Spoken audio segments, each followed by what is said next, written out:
Hey, folks, welcome to the pre-show. Like that's not an old line by now. All right, just getting set up. Well, I'm pretty set up already, so pretty cool topic tonight, says Matthew. Thank you, sir. I am eating milk duds. I had a little low blood sugar, so I thought I'd throw some in. Hey, Morgan.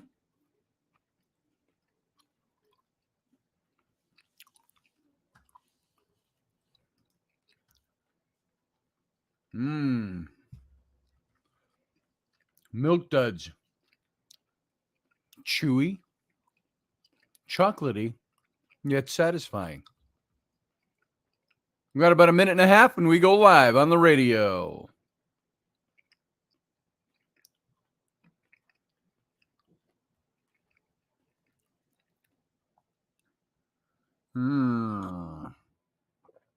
Elderberry is in the room. All right. Just getting prepped for the show. I'm taking care of some low blood sugar at the same time with milk duds. When I get low blood sugar, I get feeling like I'm really hungry. That's the sad thing about being diabetic. Fasting doesn't work really well.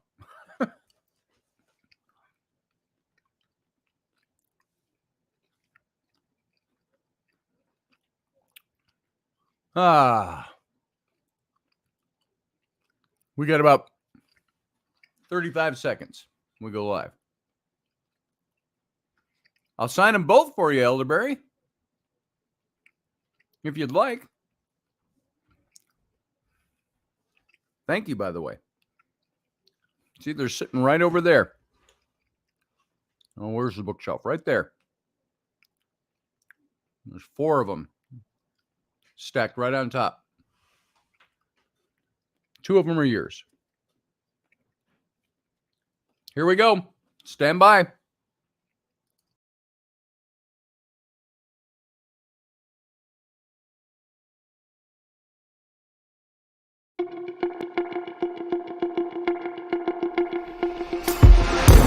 The Intrepid radio program with Scotty Roberts. Intelligent talk.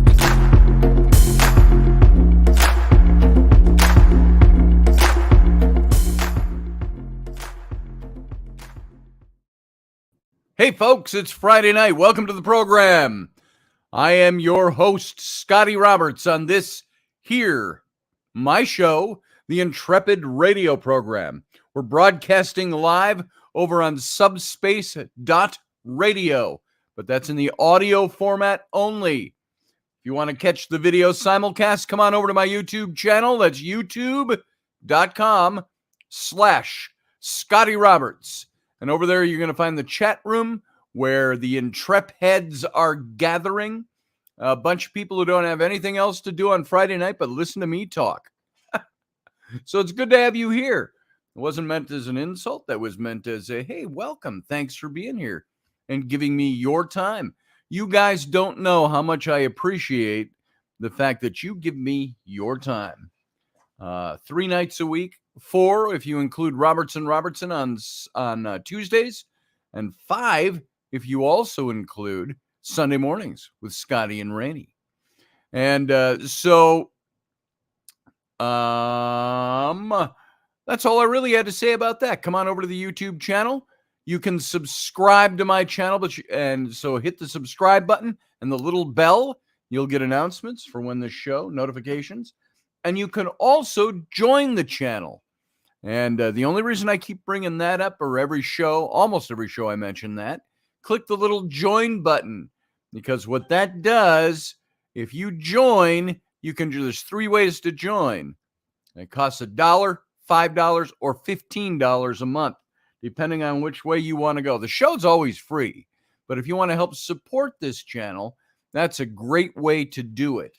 If everybody who is a member or subscribe to this channel also joined the channel for just $1 a month, That'd be an extra $1,000 or more in our coffers every month. And that helps defray the costs of doing the show. And, this is really a full-time job. So I do this alongside my regular work.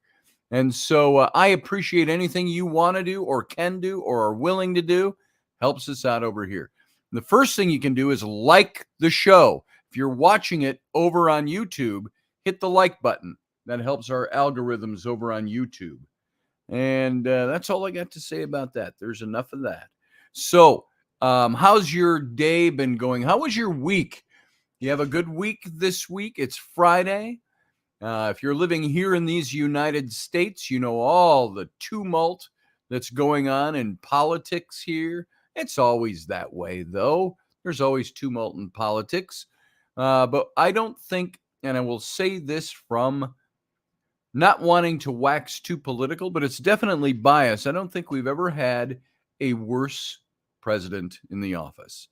And I feel bad for Joe because I don't think this has done his legacy any good. And of course, the more we're finding out, there might be some corruption that's beyond the conspiracy theories and just the right talking about it. So it's going to be an interesting several months. And I think he's kind of dead in the water as a president right now. And that's too bad.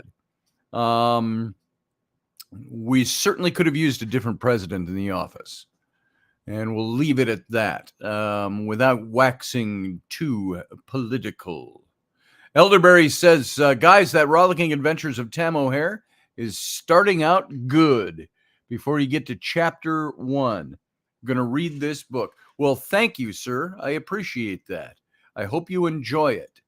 That book, The Rollicking Adventures of Tam O'Hare, started way back in 1998 when I used to tell my then 6-7-year-old daughters, my twin daughters, Abby and Bryn, for those of you who don't know, when I used to tell them stories. My ex-wife now, but wife at the time, had been checked into, I was going to divorce her after she was an alcoholic, and there was a lot of bad stuff in there. She was gorgeous. She was cosmopolitan. She dressed to the nines. She looked good. She was intelligent, but she was an alcoholic. And at the same time, she was manic depressive. And you start mixing those two along with medications for your manic depression. And there were 2 or 3 times she had filed divorce and didn't go through with it. And then this final time, I filed it and I said, I'm sorry, you got to hit the bricks. And it wasn't that cold and calloused. But I told her I was going to divorce her, because mostly due to the fact she was not wrangling the alcoholism. It was a big problem in our family. All kinds of stories. Well, much to her credit, the day I did that, she checked herself into treatment. And during this period, she was gone from the house for about 4 to 6 months. And during that period was when I would tell my little girls stories at bedtime. We did a lot of stuff together. We hung out together. When you have a missing parent, under those circumstances, I wanted to make sure that I was being the best mom and dad that I could be. That's when I started the habit of getting up every morning, very early, and getting the kids up about an hour and 15 minutes early with me. And we would go down, we make breakfast every day. We had anything from oats to pancakes to eggs or omelets or whatever. We made breakfast every day. And that was our time of the day to sit and talk and laugh and tell stories. Sam hadn't come along yet, by the way. And so during that period, I started telling stories to the kids about a Scottish mouse named McMeese. And out of the stories came a side character, a rabbit, an Irish rabbit who was a swashbuckling Irish rabbit named Tam O'Hare. And his young squirrel squire, Horatio McNutt. that story evolved. And after one day, we sat down on the living room floor, and we were just drawing pictures with markers. And they said, "What does Tam O'Hare look like? What does McMeese look like?" And so we started drawing these pictures out. And the next day, while they were at school, I did a painting for them. And that painting is what you see on the cover of The Rollicking Adventures of Tam O'Hare. I hadn't written a word about Tam O'Hare, but I did this painting for them so they could see who Tam O'Hare was and what he looked like. And you can kind of see it if you look down over here, right over there next to the Exodus book. You'll see a miniature of the cover of Tam O'Hare. And that was the illustration that I did for the girls. And that became, of course, then the cover of the book. I sat down after that and wrote the book. And I got an agent that was very interested in it. A good agent, by the way, doesn't charge you anything unless they actually sell your book and make money on it. And this guy was like that, a guy named Sam Fleischman in New York City. And he gave me a lot of pointers on what to do. He submitted it to the big 5 publishers of children's books at the time. And this is back in 98 and 99. And the word we kept getting back was, it's too long for a picture book and too short for a chapter book.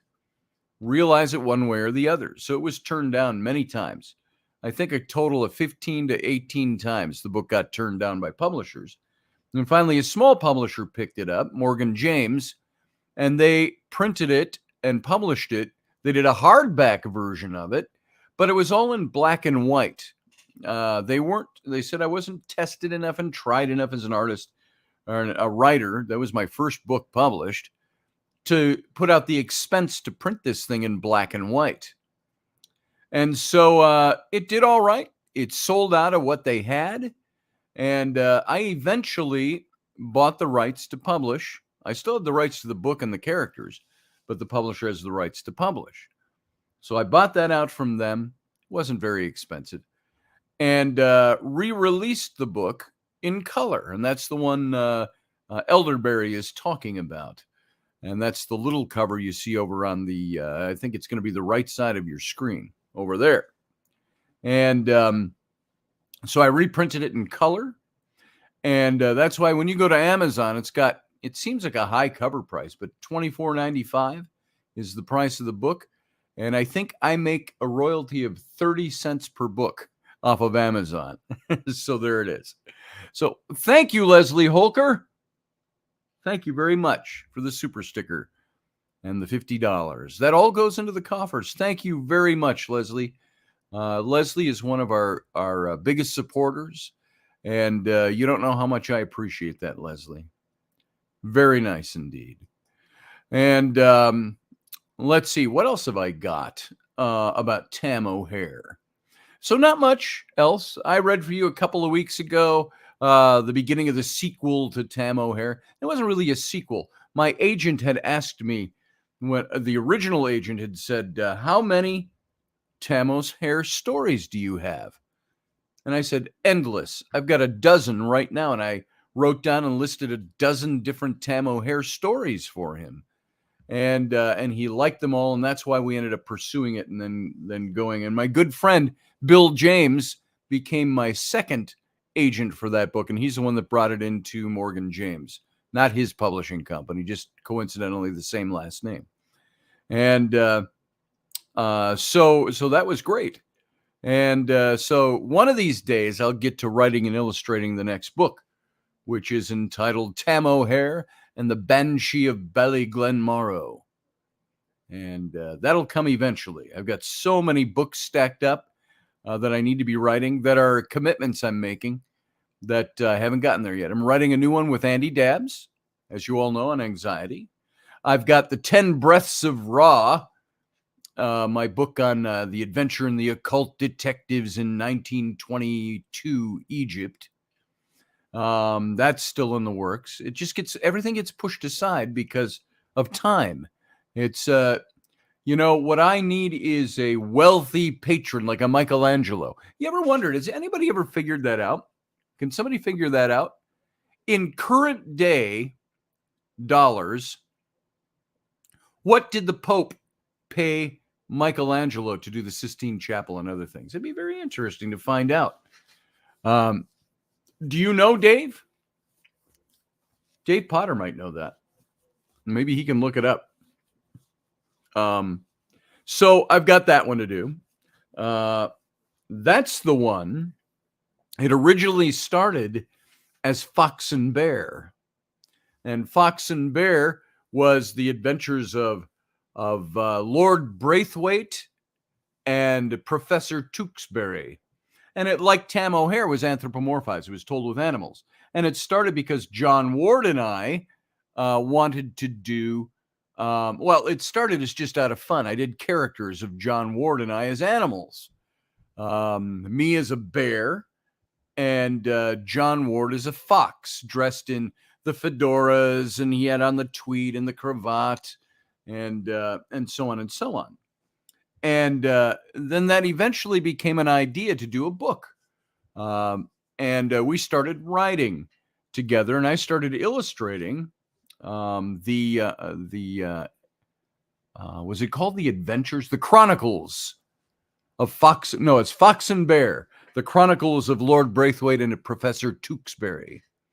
And if you have not seen that, you can go over to my website, scottallenroberts.com, and you can take a look at some of the cover work and some of the other work that's in there.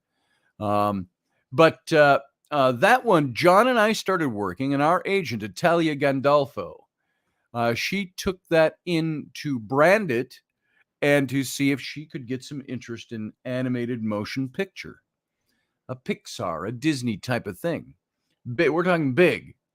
And so she took it in, and she took it into, at the time, DreamWorks. And DreamWorks said, we like this a lot. They said, and they wanted to know how far along John and I were in the book. And at that time, we hadn't even started writing it yet. It was just a proposal. And I said, well, do you want that? How much do we have done? Do you mean as far as actual writing, or and so, because we hadn't written a word, I said, all we have is the proposal or the synopsis. And so, so that became a thing where we started writing it. And then John, we got pretty deep into it, and John got really busy with their archaeological site in Egypt. And so that we had to drop that project. It just sat fallow for years. And one of these days we'll pick that up again, maybe. And we'll see if we can ever get that thing done. And here I've got I want to show this to you. Could not open it. I don't know why. That's interesting. So I thought I was going to show it to you. Boom. Hang on with me a second. I know this is scintillating if you're just listening on the radio. Well, there it is. I don't know where it is that it's not opening it. Oh, here we go. And I'll save this so you can take a look at it. This is the wrap cover I designed for Fox and Bear. And a wrap cover means it's as if you've taken a book and opened it up and you're looking at the whole cover, back cover, front cover, spine. And so I created this when we were doing the proposals to show what this book is going to look like. And if you have not seen it, I'll show it to you. You may have seen it already. So let's get it in here. Boom. I'm saving it. And let's see. Let's see if I can bring it in for you. For those of you who haven't seen it. Now, this isn't the topic for tonight, but it is for a little bit here.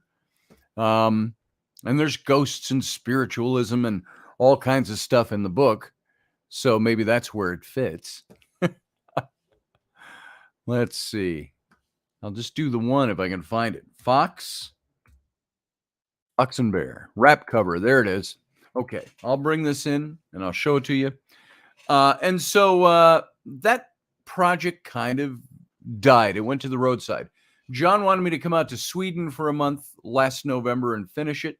We just couldn't do it. The economy was dictating against it, as they say. Now, here it is. Here's the cover for Fox and Bear. Let me take off the banner so you can actually see that. There's the front cover for Fox and Bear. It was going to be a fully illustrated book like Tam O'Hare. And there's the fox, which is Lord Braithwaite. That's supposed to be John Ward. And the bear, he's a British fox, by the way, British aristocratic fox and archaeologist. And there's Professor Tewksbury, the bear. He's an American bear and who's a professor of history. And so that was the original cover design as we were trying to sell this proposal. So that's the book right there. And we'll get out of that. So all of this came from just talking about Tam O'Hare a little bit. And so and the other books I have in the offing here. And so there's that book. The 10 Breaths of Ra is the book that I'd be working on. And hey, Susie Q. Good to see you. Hey, Chris Stage. Good to see you as well, brother. Been a long time. And so those are the books. Oh, and then my publisher, New Page Books, now an imprint of Red Wheel Wiser books. They want me to do and I've mentioned this before, just an update of the Rise and Fall of the Nephilim. They want to print an update second edition of that. And they also would like me to write a book on the Book of Enoch, which I've talked about. And he said to me the other day in an email, he says, or something else, kind of like Hamlet's Mill, that type of a thing. And so I'm going to be looking into what to do next for them. But that's the stack of live books I have stacked up right now that are not yet written. Oh, I should mention my agent, Italia Gandolfo. She had mentioned after the Exodus reality came out, John Ward's and my book on Moses, the historical Moses. That came out in 2013, believe it or not, October. And she asked me if I would be willing to write a trilogy of books on the Senenmut character. The story that I put forward academically, she would like to see that as a trilogy of like young adult books, meaning teens to college age type of thing. And I said, yeah, I'd love to do that. That's another thing that I started that years ago and shelved it. I just didn't have time. And, writing a book, it's much easier if you don't have to work for a living. I don't know how people do it because that thing of having to support your family sometimes takes over your writing because nobody's paying you to write until you get really famous and big. They go, yeah, we'll give you $1 million advance on your new book. What's it going to be? So one of these days we'll get there, hopefully before I'm too old to enjoy it. So what else we got? There was that series. And then, of course, there's How to Be an Archaeologist. You've seen that. That's about half done. Just sits and waits. Leslie mentioned The Sword and the Clay is my next read. I bought 10 of them for me and my 9 of my grandchildren, but haven't had the time to read it yet. That's okay. Just go to theswordintheclay.com, folks, if you want to see that book and see how you can get it. And, that's all. Now we are 24 minutes into the broadcast. And I haven't even hit the topic for tonight. That's okay. It was kind of a light topic anyway, talking about ghosts of Washington, D.C., ghosts of the Ford Theater. And maybe let's just get into that right now, because I think I like Friday nights to be ghost days, as I've called them. Friday is Ghost Day.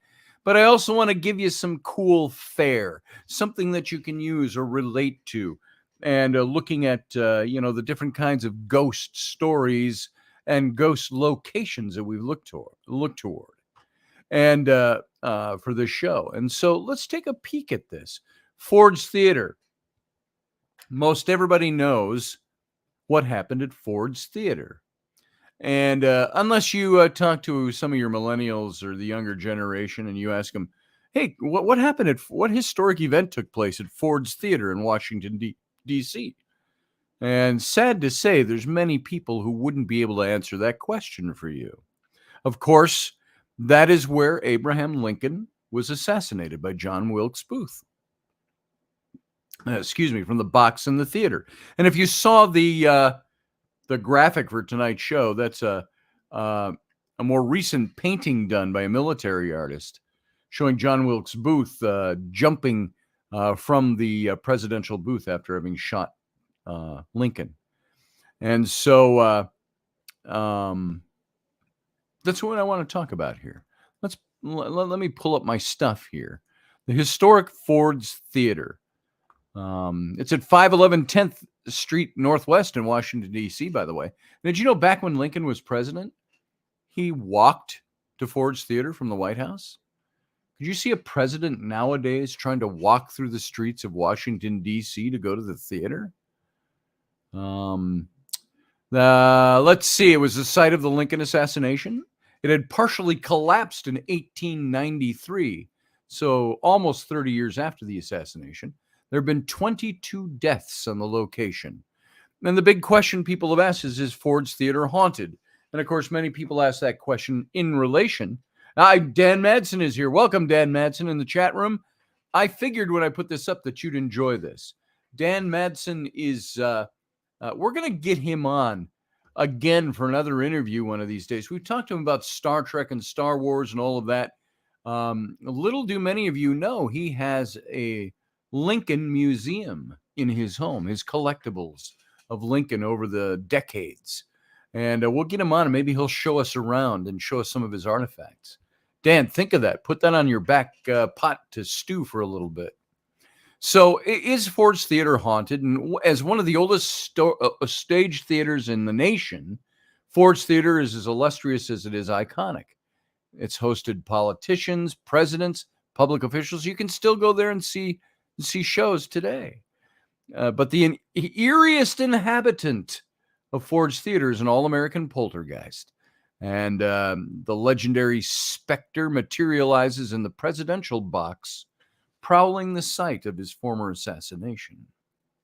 And so the ghost of Abraham Lincoln, spectators, they experience cold spots, disembodied footsteps, partial apparitions. Visitors hear the ghastly trace of gunshots, followed faintly by screams. And some even spot shadowy specters in stovepipe hats, no doubt tied to Lincoln's infamous assassination. And so, do his residual energies stain the star-crossed stage is the big question. Why would Abraham Lincoln want to revisit the site of his assassination? Maybe if you see anything there, it doesn't have much to do with an actual interactive spirit, but more a replay of history, like that spooling of a loop. Why would John Wilkes Booth want to revisit there? Why would any spirit, a live spirit, if you will, as opposed to a looping recreation, what do they call that? I'm missing the word for some reason in my head, where you get not live interactive spirits, but it's, for Pete's sake, I can't remember the word. You know what I mean?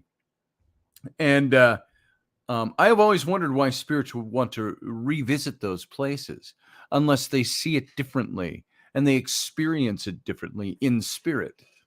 So there's other ghosts at the Ford's Theater as well. The Phantom President may not lurk Ford's Theater alone. The ghost of Mary Todd Lincoln, his wife, is also sighted on the property. Witnesses allege that she leans over her box, pointing toward the platform and the stage. Some even say she tries to warn of Lincoln's imminent death. Is that something that's being relived by her spirit? Even John Wilkes Booth's specter has been witnessed sprinting across the stage. Now, wouldn't that be interesting? As tragic an event as this was in American history, and especially for Abraham Lincoln, Imagine being there when something like this happens and you see it replayed. Hey, Delaney Pearl Jones. She said she has multiple videos of Abraham Lincoln flying around my house. He comes when I call him. That's interesting. I actually had somebody, a psychic that I know very well. Haven't talked to her in a few years, but up in Washington State, that very good. One of those very non-pop cultural spotlight attention-grabbing type of psychics, but she once contacted the ghost of Humphrey Bogart for me. So she said. And of course, there's no way to gauge the authenticity of that other than to gauge the authenticity of the person. And I knew her to be a very authentic person. And she said that she talked to him and we were chatting online and she gave me, well, here's what he has to say and here's what he says to you. And so it was very interesting. Who knows? Maybe I got a chance to talk to Humphrey Bogart. So now Ford's Theater was built in 1833, and it was once the meeting house for the First Baptist Church of Obadiah Bruin Brown. And yet the congregation outgrew the building, and the establishment passed into the hands of theater producer John T. Ford. And while Ford had early theatrical aspirations for the building, the reestablishment caught fire in 1861. Renovations were considerably delayed, preventing Ford from completing the establishment for another 2 years, and Ford's Theater was open to the public again in 1863. So the assassination of Abraham Lincoln on April 14th of 1865, President Abraham Lincoln joined his wife Mary at Ford's Theater for a production of Our American Cousin. Now, many of you may know this already. This is just American history. The Civil War had ended 5 days before this, and the Confederate Army had surrendered to the Union. You figure after the Civil War ends, a couple of days later, you got Abe Lincoln going, let's go to the theater tonight. And Lincoln and his party occupied the theater's presidential box, and he was undoubtedly relieved that the American war no longer would take American lives. Nevertheless, Lincoln had become increasingly paranoid about his own death, as the stories tell and the accounts tell. He had dreams of his own death. Maybe Dan Madsen can fill us in on some of this. He's such an aficionado of these things. Despite the Union's success, Lincoln was plagued by superstitions toward his imminent assassination. He had seen his death in a dream where he witnessed the subdued sobs of mourners, quote unquote. He'd even witnessed his corpse on a catafalque in the White House, East Room. And when Lincoln asked a soldier standing guard who had died, the guard in his dream, or vision, informed Lincoln that the president had been assassinated. And Lincoln then awoke from the dream, but the sequence haunted Lincoln until his last days. Delaney says, Abe is an Aquarius snake, and yes, he knew things. We should have you come on one of these days and explain that stuff to me. So it might sound a little new agey or a little too weird for some people. It's not that I don't believe you. I just don't know what that all means. We'll have to do that. Maybe in the captain's cabin, if you stick around, you can come in and fill us in on that a little bit, Delaney. Now, there was a Confederate conspiracy. Not everyone celebrated the Union's victory, obviously. Most notably, actor and Confederate sympathizer John Wilkes Booth. Booth, along with his conspirators, sought revenge for the Confederacy's defeat. And his conspiratorial band had plotted to kidnap and kill 3 members of the United States government. They believed this would facilitate a Confederate insurrection, perhaps leading to the Union's ultimate defeat. And President Abraham Lincoln was just one target of their attack. You guys know who else was targeted? Outside of Lincoln's assassination, their plot was chiefly unsuccessful. Even Booth's attack took a detour. Originally instructed to kidnap Lincoln from the presidential box, Booth chickened out at the last minute. And either panic or reconsideration, Booth just simply pulled his pistol and shot the president instead. He yelled, remember when he jumped to the stage and he broke his ankle or his leg?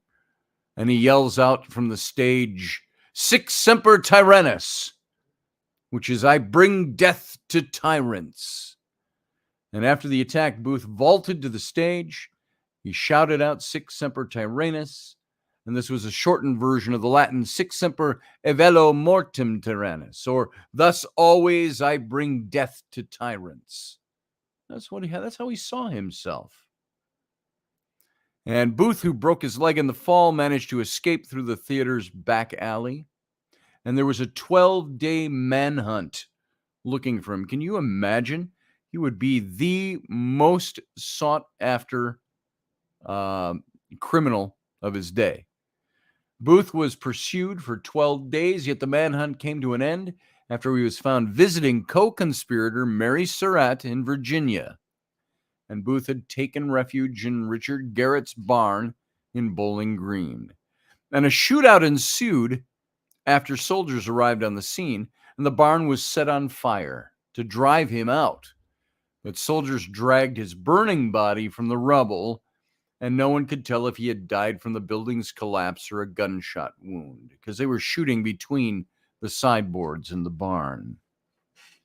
And the fire disfigured his corpse to the point that it was unidentifiable. And Booth died shortly after they pulled him out from his injuries. And his fellow co-conspirators were either shot or executed by hanging. There is, that conspiracy theory, too, that says John Wilkes Booth survived and that he didn't actually die that night. And that's an interesting, maybe one of these days we'll do an episode on that and pursue that a little bit and see what came of it. So the death of President Abraham Lincoln took place at the Ford Theater. Well, it was actually the house across the street. After the attack, Lincoln was removed from the theater. He'd been shot in the back of the head. He was brought to the nearby boarding home of William Peterson, where he was laid diagonally across the first floor bedroom. It was the only way that Lincoln's 6'4" frame could fit within the room. And Lincoln, who never regained consciousness, died the following day. There's a little plaque, and it says Abraham Lincoln died in this house, April 15th of 1865 at 7:22 a.m. And the United States purchased the house in 1895. So Ford's Theater remained intact. No showings were ever held at the establishment again. Luckily, the U.S. government compensated John T. Ford for the financial losses he acquired after the assassination. And later uses for Ford's Theater in 1866, the United States Army repurposed Ford's Theater as a storage facility for the United States and the Department of War. And alongside these records, the building also housed the Army Medical Museum and the Surgeon General's Library. And Ford's Theater was later occupied by the War Department clerks. They, too, would meet unprecedented tragedy. And the so-called curse of Ford's Theater, while Lincoln's assassination is the theater's most notable tragedy, it wasn't the last. In 1893, the front end of the theater collapsed, killing 22 clerks of the War Department. Another 70 were injured. The front building of the building collapsed and killed that many people. Do their spirits linger about the ominous property? And since there was no known cause for the building's collapse, some allege that the building was cursed.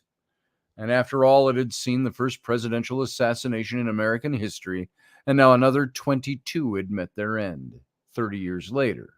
Now, creating the museum, Ford's Theater was abandoned for nearly a decade before the Office of Public Building and Parks of the National Capital acquired the building.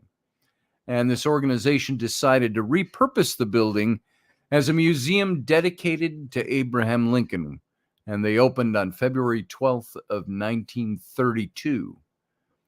And Ford's Theater today, it's been renovated. It's been restored throughout the next 2 decades, only reaching completion in 1968. And 40 years later, the theater underwent further renovations, and it was reopened in 2009 in celebration of Lincoln's 200th birthday, who was born in 1809. And you can visit the theater. It's a very popular attraction. And I'm looking at a map here. When I was in DC, for all the times I've been there, I never visited Ford's Theater. I'm trying to see where the mall is in comparison, the White House and all that. There's the Smithsonian. It's got to be up north of the theater, I'd think. There's Chinatown. I don't see on this map exactly where it is in relation, but Lincoln walked there from the White House. So I heard. Maybe he rode a carriage. When did I hear that he used to walk to the theater? I don't know. But could you imagine the president walking today on the streets of Washington, D.C.? And so that is a very brief look at Ford's Theater. Now, I wish I had footage. I know people have gone there and have done some investigation. I don't know what the official word is on paranormal investigating at Ford's Theater. I have not heard. I thought I saw that some groups had been allowed in there. If not, I'm sure that they have tried. So that would be an interesting place, I think, to hold an investigation. Maybe it's considered by some to be too sacred a place in American history to do that sort of thing. But I would think it would be very interesting to do an investigation there, to do a spirit box there, all the things that are involved in that. So it's very interesting. Matthew says Mary Surratt was the first woman to be hung by the federal government. Yes. And she had connections to the conspirators and John Wilkes Booth. There is a good movie if you want to see it. I do not remember the name of the movie, but it was where Robin Wright played Mary Surratt and the trial of Mary Surratt. And I cannot for the life of me remember what it was called, the title of the movie. Maybe you can look that up. And so that is a little look at Ford's Theater. And there's probably a lot more details to that I didn't get a chance to really dig into too deeply. Like I say, I would like to hear from any groups that have had the opportunity or have had the experience of seeing something there. Maybe Dan Madsen knows of something I don't know, anecdotally to this story. But also, I wanted to look at a couple of other places in Washington, D.C. that are said to be haunted. This is just a brief list. It's one of those information light type of lists where I wanted to see what were the 10 most haunted places in Washington, D.C. And as we all know, D.C. is the focus for the rising and the ebbing passions about how the United States is run. And so when passions run high and there's a lot at stake, people act in mysterious ways.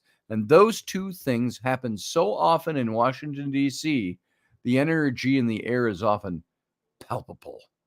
Washington, D.C. became the nation's capital in 1791, replacing New York City. It was built practically from the ground up, allowing for the impressive open expanses of the National Mall, the President's Park, and the Museum Mile. And although it's home to many of the most popular tourist attractions in the country, maybe even the world, one of the most popular tourist attractions there is something that is often not seen. And when it is seen, it's often not welcome by people. Ghosts, hauntings, apparitions, ghouls are all in common in Washington, D.C. And it's the leftover spirits of lives left unlived that ended in turmoil. Unfinished business types of things. So many places in D.C., hot and swampy in the summer, cold and frigid in the winter, have supernatural stories to tell us. They can easily highlight only 10 right here. And still, these tales make you wonder. They can't all be imagined. I know a friend of mine, old friend of mine, Jeff Bellinger, wrote a book on the ghosts of the White House, the haunting of the White House. It's a picture book for kids.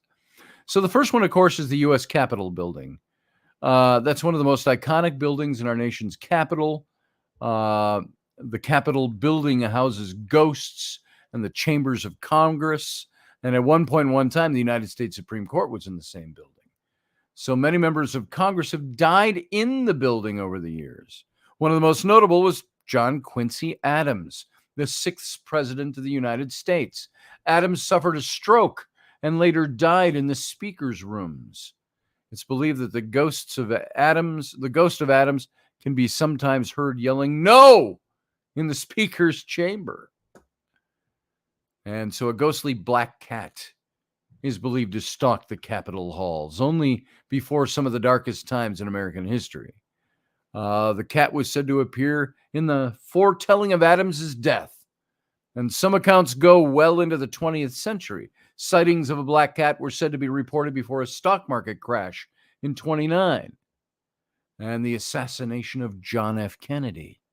And so it's uncertain if such sightings ever occurred recently, but some might take heed of dark times if a black cat appears on the Capitol grounds. Who knows? We don't know for sure. So the White House is another place that's very haunted. The White House was home to 44 of the 45 U.S. presidents.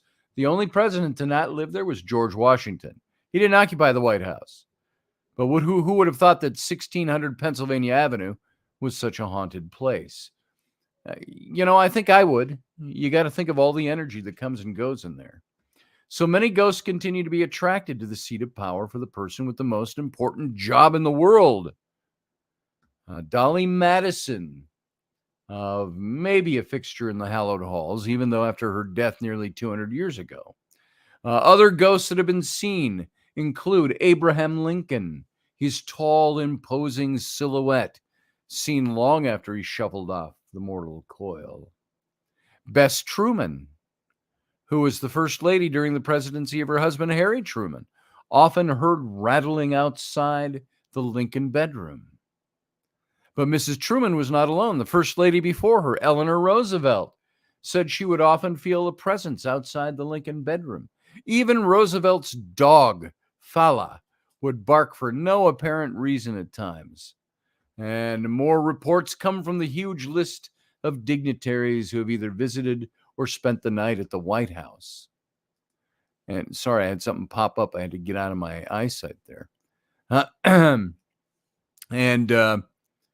A report more recently was Maureen Reagan, the daughter of President Ronald Reagan, believed that she'd seen a ghostly figure standing in the White House hallway.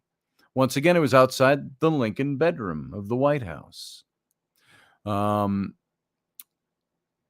last known presence reported was when Maureen Reagan, the daughter of President Reagan, believed to have seen that figure. Now you have the Octagon House. So in the spirit of Dolly Madison, as it's not making herself felt on the White House grounds, she will probably hear at the Octagon House. Her husband, then President James Madison, and herself resided here shortly after the White House burned down during the War of 1812. And before that, this was the home of Colonel John Taylor, and his family, who built the oddly shaped building.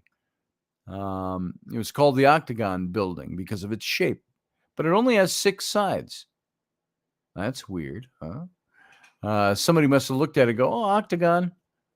So aside from Dolly Madison being an unwelcome presence, others have bells ringing for no apparent reason, some screams that belong to young girls. The screams could be from the spirits of the daughter of Colonel Taylor.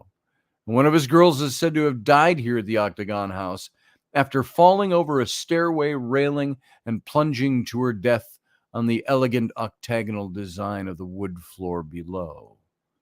I believe Ghost Adventures did an investigation of that house. I'm not positive. It seems to strike me as in my memory. Also, if you've never been to Washington, D.C., and not seen the Smithsonian, you should. I've only been to the Smithsonian once, and it was I was there. I lived down in Lynchburg, Virginia. We had clients up in the Baltimore area, and I just took a little side trip one afternoon for an hour. And I went and I parked and I ran into the Smithsonian for a single reason at that time. They were playing, this was in 1983 or 4 that I lived there, 1983. And they had the MASH exhibit at the Smithsonian. I wanted to see that. That was for the the television show MASH. And they set up all the sets there.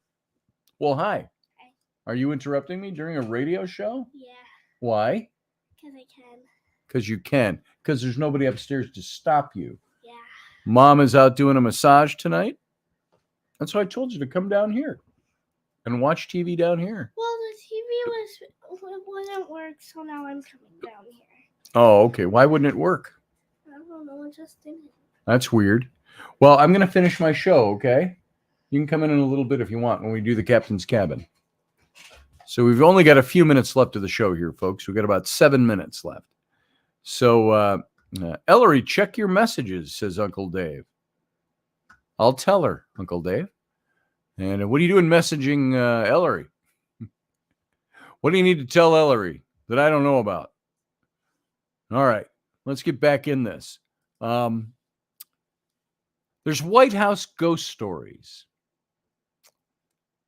This is more on the White House, but in 1862 to 1863, Mary Todd Lincoln, grieving over her son's death, Willie, in February, began to participate in spirit circles or seances in the Red Room. Excuse me, you're just blurting out and interrupting. I need you to go now. That is the rule. That was uncalled for. You walked in and you just start blurting out. That's not allowed. Sorry, folks.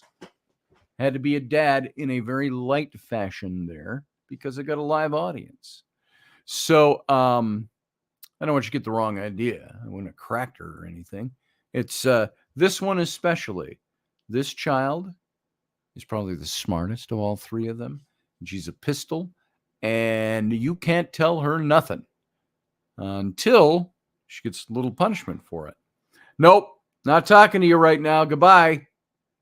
So Mary Todd Lincoln, she saw from the Red Room, she had seances at the White House and the presidential cottage at the soldiers' home. And spiritualism was widely popular during the height of the Civil War. And as families, a lot of families were seeking comfort for the loss of their loved ones. In 1901 to 1904, Jerry Smith started working at the White House during the Ulysses S. Grant administration in the late 1860s. He was a footman, and he served as footman, butler, cook, doorman, and official duster. Hey, what's your job? I'm the official duster at the White House. And I wonder what he got paid. And it was until his retirement approximately 35 years later. And a popular character and storyteller reports always came on saying that Smith, on a slow news day, these reports came in saying he claimed to have seen the ghosts of Lincoln, Grant, McKinley, and several first ladies. In 1911, one little-known spirit is the unidentified 15-year-old boy called the Thing that greatly frightened the Taft domestic staff in 1911. And Taft's military aide, Major Archibald Butt, B-U-T-T, he was a pretty big butt around Washington, wrote to his sister Clara, the ghost, it seems, is a young boy about 14 or 15 years old. They say that the first knowledge one has of the presence of the Thing is a slight pressure on the shoulder, as if someone were leaning in over your shoulder to see what you might be doing. President Taft ordered Butt to tell the White House staff that the first member to repeat the stories about the Thing would be fired. I guess he didn't want that going around. Archie's bald butt. What? Says Uncle Dave. And Sarah Youssef said Mary Todd got heavily into spiritualism after the death of her son. There was a special that was done. I don't know what channel it was. Was it Netflix or was it Amazon? They did a special on the ghost of Lincoln, the ghosts in the White House, and especially with Lincoln and his wife and the seances and the spiritists that would come in and out of the White House. And people kind of frowned on it around the president, but he started attending a lot of these things himself after the death of his son. So the ghosts that you'll see Abraham Lincoln. He appears in the Lincoln bedroom, the Yellow Oval Room, First Lady Grace Coolidge, Prime Minister Winston Churchill, and Queen Wilhelmina of the Netherlands all claim to have seen the ghost of Abraham Lincoln. Winston Churchill. Willie Lincoln is seen. He died in the White House. He was seen in the White House by staff members of the Grant administration in the 1870s. Andrew Jackson is supposedly lying in his bed in the Queen's bedroom, the Rose Room now it's called. And he lets out a guttural laugh that has been heard in the White House since the 1860s. And Mary Todd Lincoln claimed to have heard Jackson stomping and swearing. Thomas Jefferson plays his violin in the Yellow Oval Room, according to some. John Tyler haunts the Blue Room, proposing to Julia Gardner, his second wife. That's a replay. That's a looping story if I ever heard one. William Henry Harrison, Abigail Adams, an unnamed British soldier from the War of 1812, David Burns, on which who owned the land the White House was built on, and Anna Surratt. They all bang at the doors of the White House. And these are the stories that are told there. So, folks, we got to say goodbye to our radio audience. I want to thank you all for being here. Stick around for the Captain's Cabin here in the YouTube channel. So for now, radio audience, I just want to bid you a farewell. Live long and prosper. Join us every weeknight at 9 p.m. Central Standard Time, 10 p.m. Eastern. The Intrepid Radio Program.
Hey, welcome to the captain's cabin. R to you, Elderberry, as well.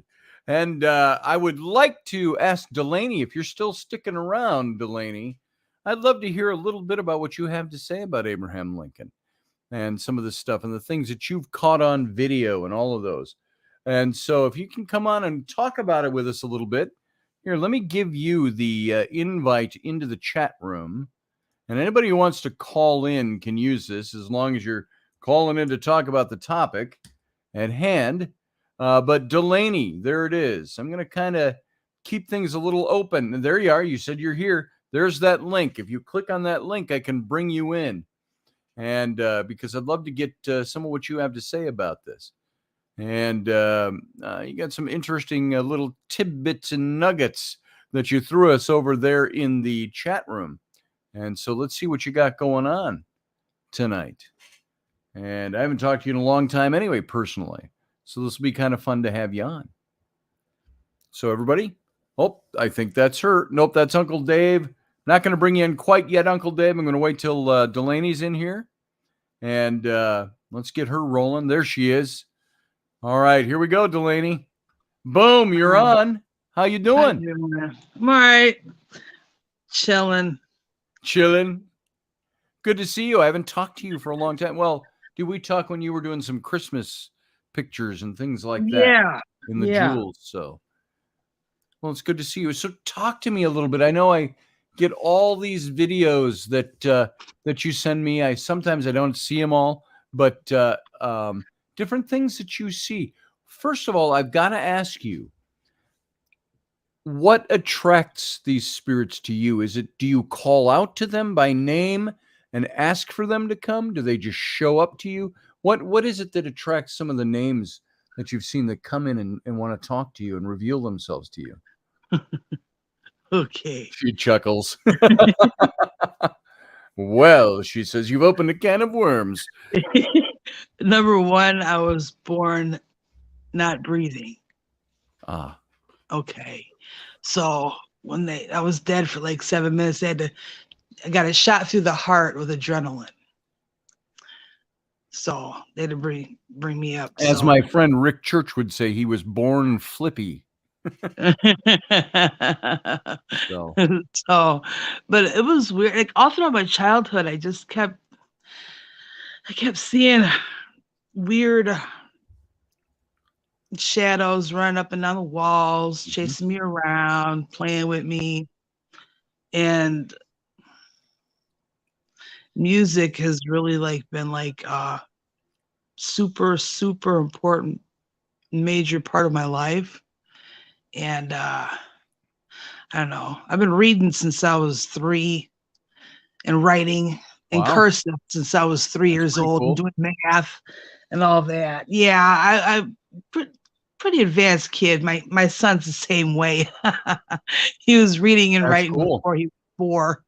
So, well, the spirits and everything, I really tried to deny it all my life. But my grandma had a connection with spirits too. And when I was a kid, I lived on 2nd Street in Delavan, and me and my cousin, we were praying for bed, and heard noise in the closet, and there was some red eyes in the closet. Well, we wasn't right ever since then. Well, a few years ago, in that same house, a man, he killed his 2 children. Oh, man. He said he saw something in the closet when they arrested him. So whatever that was in that house took that man over and killed kids there in the house. So that's another crazy experience. Are you in Chicago? Did you say you were in Chicago? What? What city are you in? I'm in Janesville, dude. Oh, Janesville. Yeah, okay. I live down the street from where Abraham Lincoln left his boots at the Tallman House. That's right. Yeah. You're telling me that now. I got videos. Well, I'll probably repost them again. Janesville, south of Wisconsin. Yeah. Yep. Right on the Rock River. And to me, Janesville, you say Janesville, I think, oh, that's right on the way to Chicago. Yeah, it is. It is. Down there at the south of Wisconsin? Well, I had all my life. I've had crazy, weird spiritual experiences that I knew God existed. I knew Jesus is there. Hi, Mhm. Stevie. Mhm. So the experiences I've had recently, well, since 2005 is when I started documenting things. And I've always had a gift for writing and poetry and all that. Well, 2017, that eclipse, Mhm. August 21st, that solar eclipse, that day. What were you doing that day? I don't remember. Well, it was 2017, and they were talking about, oh, you shouldn't look at it. Don't look at it directly. Well, I filmed it I remember directly. And that. I caught some stuff. And Interesting. ever since then, and that was the year of the rooster. Okay. Well, that right there kicked off it broke the spirit realm, and really things started kicking off even bigger. And then when I moved here to this house, Okay. oh my God. So now, do you think does that how are you? Obviously, you're the magnet, but are you the soul Right. magnet, or is there something with the house too? I'm a soul magnet too, but the house is where it's at, the city, period. Okay. The whole city of Janesville, period, is on the Rock River. What is Christ? The rock, right? Mm-hmm. So, well, part at Monterey Rock on the river, if you look at it on Google Earth, Monterey Rock, it looks like a heart. It looks like a vein coming to a heart and then another vein going through it. It's a heart, Janesville, Wisconsin. And it's kind of like a triangle. It's really trippy. Well, there's a hotel here. What? I said that's a good way to put it. Yeah, it's really trippy. We also got this hotel called the Monterey Hotel. It's a big history. It's got tiles on it. It used to be a fallout shelter, and across the street was an armory. They made tanks and weapons. Well, the hotel was gone under, dilapidated, and the man didn't have any money to fix it. Well, I kept doing videos because all these spirits that I have with me, the tiles on the front of the hotel look like the NASA sign and the Star Trek. Oh, the NASA symbol. sign. Okay. Yeah, it looked like the Star Trek symbol. Yes. Yes. Literally. I have pictures of it and videos of it. And I kept hollering for people to help save the hotel. And I found out that Al Capone used to pimp hoes out of there. That's the second time today I've heard his name brought up. Really? Well, his birthday was on the 17th. Yep. His birthday was on the 17th. And I just went the other couple weeks ago. Now, by the way, what? I called up Google Earth just to look for that rock, Monterey Rock, while you're talking. Yeah. The map brought me to Monterey Lane. I see there's a place right on the river called Big Rock. Is that it? Yes, Big Rock in Monterey, Janesville, Wisconsin. There it is. I see it. You zoom it. Do you see the heart? Can you see the heart? I'm going to see if it gets clear enough. There's a circular wall right, around it. It looks like with benches. I can see that much. Yes, it's like a keyhole. And guess how many people can sit in there in the circle? How many? 24. 24 people. Yeah, I'm looking at it right now. Isn't that awesome? It's like a keyhole with a heart. Yeah, I see that. It's amazing, isn't it? It goes out on a little spit into the river. And on that spit's that circle where you can fit 24 people on the benches around. Yeah. Yeah. And is it the rock? Is the rock right in the middle of that, or is it the rock? The island? There's a cave. It's like a big giant cave rock. Oh, that's pretty so darn built cool. Around it, there's a trail that goes up to it. One day, I found a bag of weed when I was going up there. It was wonderful. Wonderful fairies dropped me some weed that day because I was going back. Running out. I'm obligated to go back. Also, there's one single tree. that has, there's a whole bunch of trees there, but there's one single I tree see. right by the river. It has a tag on it. Google the Earth number is so cool because I see 1, 2, 3, 4, 76. 5, 6, 7, 8 trees. Yes, one of And a those couple of trees. little ones. One of those trees has one solitary tag on it with a number 76. I see it. No, I'm kidding. It's not that tall. I got pictures of it. I can send it. It's on actually Instagram. I was born in 1976. Okay. Mhm. And so Psalm 1 verse 3. 7 plus 6 equals 13. Okay. What does Psalm 1 verse 3 say?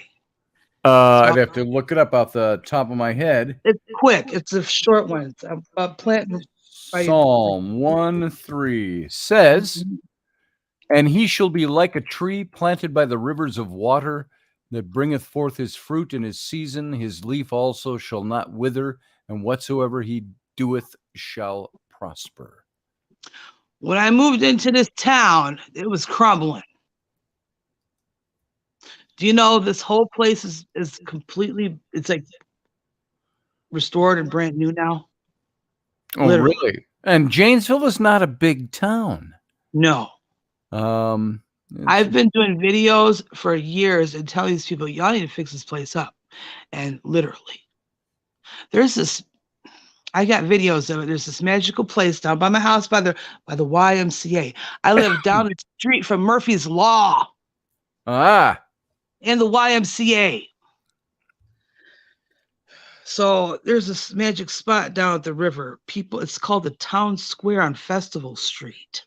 And by the way, and it's party at the Crossroads. Literally, everything now is now the Crossroads now.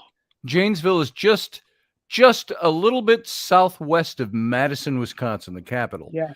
And there's lots of jobs here. It takes me 3.5 to 4 hours max to go from my home in Somerset to Madison. And you're way up probably there. about 4.5 hours from me. Yeah, you're up there. Yeah, I'm near up the Arctic Circle.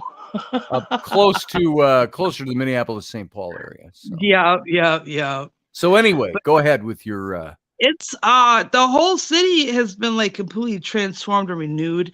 And ever since 2014, I've been hollering. I used to live on Racine and Center. What does Racine mean? Root. The root chakra at the center of the crossroads. Isn't that where? Oh my Isn't Racine, God. Wisconsin, where the lake is that has the pyramid in it? Isn't it by there? No, that's Rock Lake, Lake Mills, Wisconsin. That's 33 miles from my house. I've been trying to get everybody to go have a barbecue for the summer solstice. That would be fantastic. I would love to have that. I've been trying for years to get somebody. Come on, y'all. Come. There's places to stay everywhere. Oh, yeah. There's campgrounds everywhere, y'all. So, but yeah, I've been trying to get a barbecue going out here at Aslan. Yeah, it's crazy. But yeah, the pyramids, you can go swimming in the lake with the pyramids. Yeah. And it's energy. I still wonder why they haven't excavated that out. No, they won't they actually filled it to hide it. Really? Yeah. That's why how they would made they do that? Why do they do stuff like that? Because it's too powerful for people to really comprehend. The water actually, what does it do? It dampens the field for certain things, but it opens it up more for positive things. It's a reason. Something about the water, because you've seen the watermarks at the other pyramids, right? Mm-hmm. Okay, that's why. It's a conduit. Okay. So it's not bad that they did that. Actually, the way the pyramids are built, they're not going to break down because they're big round stones. Okay. And nothing's I remember broken. seeing that. Yep. Yeah, nothing's shaken or anything. They're very, very solid. The people that have gone there and studied it, it's very, very solid. But to hide it when everybody knows it's there just seems to be awfully ridiculous. So, well, anyway, tell us about Abe Lincoln. Okay, well, so Abe, you know, when he had to sign that paper for those 39 to die, he really went Native through it. American It warriors. took him. He did not want to do that. He No, did he not. did He did not. He did not. He studied each person and took spiritual counsel before he wrote each name down, because there was a lot more that he was supposed to go than just those 39. Do you know why he finally decided we're going to kill 39 of them? Basically,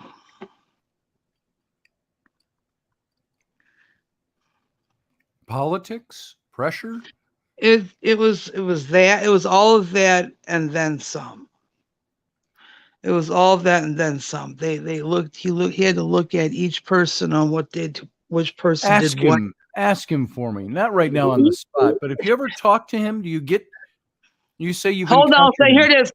Hey, shh, shh. Them goddamn lizards. Them goddamn reptilians. They knew how powerful my ancestors are. Ooh, we got some weird popping stuff popping. Okay. Yeah. So yeah, it's yeah. He had the folks was looking out. They knew what the fuck was going on. He knew what was going on. And the shit that he found out when he took office and started running and looking at these people in the eyes, he's like, oh hell. So Lincoln, These you're folks saying? really, yeah. He's like, these folks really ain't even human. He knows shit. That's how. Look, I'm telling you right now, that man has helped me catch some of these lizard folks like Bill Clinton and Trey Gowdy. John Podesta ain't human either. Neither is Tim Kaine. Ooh, I always liked Trey Gowdy. he's a good guy, but he's not even a lizard. He's one of those fox type alien guys. With the fox, they all got slits, but his he's different. Okay. Yeah, fox monkey type deal. But anyways, like I said, I did a gun control video years ago. I said, for a gun control, everyone, and then the government, I said, everybody in the government needs to take DNA tests and pull the rugs up, what they keep Okay. trying to cover up, and pull off their masks. And let me gouge out some eyeballs. Okay. But yeah, man, because these folks really, the negative energy vampire system that has been in control for way too long. Okay. Yeah. Some look like believe mantis that. bugs. Some look like those mantis bugs. Remember that Jeff Doherty talked about when he met at the church there? Yeah, his folks are the Pope's friends. Yeah, them bug people and some of them lizard folks. And what makes it so infuriating is that I am part of their DNA. Oh boy. I have reptilian DNA. The Zulu, you've heard of the Chitahuris, right? Yes. David Icke and them. Yeah. I got that blood here. I got the 6-finger DNA here with the extra rows of teeth and the super strength and all that. And I can see in the dark. Wow. Yeah. I can see in the dark, and I can see how dark your soul really is too. How dark is my soul? It's not. Phew. It's not. I'll drink to that. It's why I've been watching you for so long. Well, that's a good thing. But yeah, man. It's Sarah insane. Yusuf says, and Sarah, I don't mean this to sound insulting or anything. The very obvious answer, they were executed because they committed major massacre. But that is only from one point of view. There was a Native American point of view that said something very different. That the massacre did not start with them. That was their retaliation. Yeah. And so by the view of the White House or the government at the time, they committed a massacre against white settlers. Right. And How you dare just didn't do they? that. Yeah, How dare they stand dare up and they? try to reclaim their property? That's right. And so, perspective wasn't looked at back then. But I am curious if it required Lincoln's signature, did he believe that they were part of a massacre? Or did he believe that because what did they submitted like 800 names to him of Right. warriors that they wanted executed. Right. And Lincoln said, no. Nope. He says, I'll give you 39. And I'm just kurious as to if there's any reasoning, because it's also said in history, nobody They were knew the why most he chose spiritually only powerful. 39. Those What's that? 39 guys were the most spiritually powerful. Because he said 39 minus 1. So 38 were executed. 38, yeah, right. 3 plus 8 equals 11. Yeah. Dave Potter, Uncle Dave is right. That's subjective if you're saying the Indians did the massacre. Well, exactly. Their paradigm back then, whatever it was, their point of view from the United States point of view, official government point of view. Look, listen, the thought process of those people who are not really people, who have really never left office, they just keep transferring bodies. That whole group of entities live on the energy that is exuded by pain, anguish, sadness, oppression, and death. Steve said Lincoln was pressured into doing it. Was Lincoln somebody he was that could be pressured? The goddamn lizards. The motherfuckers, they basically said, you know what's going to happen, right? You done fucked up. You're here, and we knew that your birthday and all that shit, that your code, your magic birthday code, lines up for our plan. So do what you know what you gotta do. So what was this with his magic birthday code? Well, everybody's birthday is a magic key to this existence in this universe, to unlock things, to make things happen, or to prevent things to happen. So, how can I say? Once again, reincarnation is kind of it's a fact, but it's not necessarily a curse or a blessing. It's a tool. And this is like my 12th time around here. And all the other times that I was born, I didn't have this birthday or these gifts. And I wasn't born dead. And I wasn't born with an army of spirit guides, okay? And you're probably gonna freak out about this, but okay. One of my spirit guides is Saint Martha the Dominator. She's a sister to Mary Magdalene and Lazarus. I was gonna say, did she wear black leather? And no, never mind. Go ahead. Well, she had a whip, a sword, some holy water. And she used to slay dragons and kill lizards, reptilians.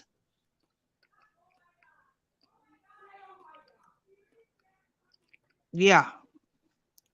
Trying to take over. Well, they took over. I don't know if you hear that. My son is arguing with my wife upstairs. Oh, yeah. Them ages. He's 14, right? 13? 13. Oh, you were tripping. You had me tripping about the grunting and the growling when they don't know how to talk. Yeah. My son's 14 too, and he's just sprouting like a weed over here. He's like almost taller than me now with a mustache. He was apparently supposed to do something, is what I'm gathering from that. Oh, yeah. And I've been on the radio since 9, so that's called teenage fog syndrome. Oh yeah, ain't that the truth? They forget, dude. I'm telling you. That the truth? I've been waiting for 3 days for a basket of washcloths and socks to get folded.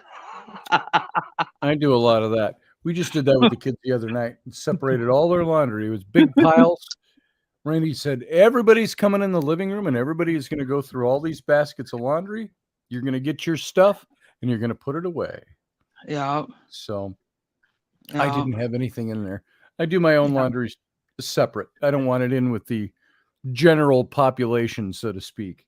No cooties. Lost. My socks disappear. That's why I Right. started the socks with the safety pin in the toe. Yep. Yep. Here's something from Abe. You know, you guys saw how he aged, how fast he aged, right? The mental anguish and the overwhelming knowledge that he experienced and was given and was forced to know after he was chosen and placed. He knew in his heart he was supposed to do something, you know, and he really did love us black folks, you know, and he was pissed. Sure. He was pissed because we really were supposed to get all that shit. You know, we would have had more than just Tulsa. You know that, right? Yes.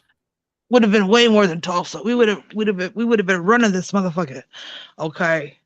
Because the multiple massacres that they fucking did on us after we were freed was just ridiculous because we had so many. We left. Okay, so they said, okay, fuck it. All right, you ain't gonna help us? Fine. We'll take care of our own. So we went and built many, many, many places. But as soon as they got bumping, all them niggers is getting too sophisticated over there. Just look it up. Not just Tulsa. It was like over 100 different places. Do you know why I will never be able to step foot in New York City and go to near Central Park ever? Why is that? The whole area was a black people's village. They took it. They killed everybody to take it over to make it a park for the white folks. Seneca Village. Do you remember that? Keep talking, Delaney. My wife just came in. I'm gonna talk to her for a second. Keep going. I'm right here. Queen Rainey is on the scene. But yeah, Rainey, she's ready. Come over here. Come and say hi. I mean, as long as she's here, she's decent because she just came from doing massages. So hey, girl, I'm gonna have to come up there and get some work done. Yeah. From you. I'm gonna have to. She's only like 3.5, 4 hours from here. So. I'm good enough to come up. She is. Yeah, I know. We could do some ghost exploring, not hunting because we're not trying to kill anything, but you know, we should do some ghost exploration together. Right. Because these folks around here are nuts. And wherever I go, I went on Mother Nature's channel when she was out on ghost walks. And I'd come on in the chat room and she'd say something, I'd say something, then they all start speaking my name through their ghost box. Nice. She's like, oh, they're speaking your name, Delaney. Oh my God, they're saying hi. That's crazy. Yeah. Yes, insane. It's really trippy. All right. Well, I got kids over here and they're all gonna start needing stuff, so I'm gonna run. Well, hi. And hi. Hey, little girl. What's up? They're all gathered. Come over here. Might as well say hi. Everybody else is. The Nuggets Roberts. There they are. Ellery is hi, here. y'all. The little nugget with teeth. Rowan is over there. Flynn is oh, so cute. Cute belly buttons. Jedi Flynn. Jedi Flynn is somewhere. He got yelled at for hitting and kicking his sister. It. Oh, hitting and kicking. So he's in his for shame. At 13, he's still not getting it. It's almost a daily thing. You want some? No. For shame. You know what you gotta do? Because he was mad. We'll talk about it later. I went back and watched the video. You can have a couple. I went back and watched the video because he's like, couple, not a hard. fistful. And then I saw that he kicked her. Give me some of those. Keep talking about it. So that's what he does. Get him into some kind of something where he can get that energy out because he needs to do something. Get him into some little boxing classes or something. This one dropped on the floor. Are y'all need? Oh, hold on a second. Which one is it? Oh. All right. Hey. Oh, Hey, So Delaney's notice- talking about we were talking about ghosts in the White House and Abe Lincoln, ghosts of the Ford Theater.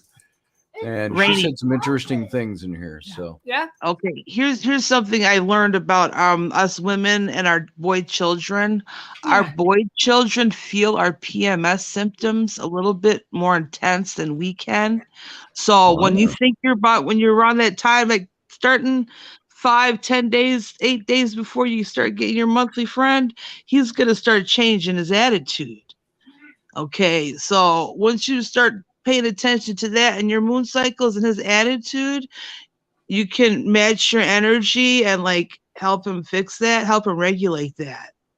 Because he's going through his own cycles too, through puberty. Yeah. And holy then shit, he is can he feel that. Yeah, he can feel that. So he's gonna have an attitude. You guys go at it a lot when you start to get close to your cycle time, I bet. Am I wrong? He's always going at it. yeah, he's just an angry young man right now for some reason. Kinda.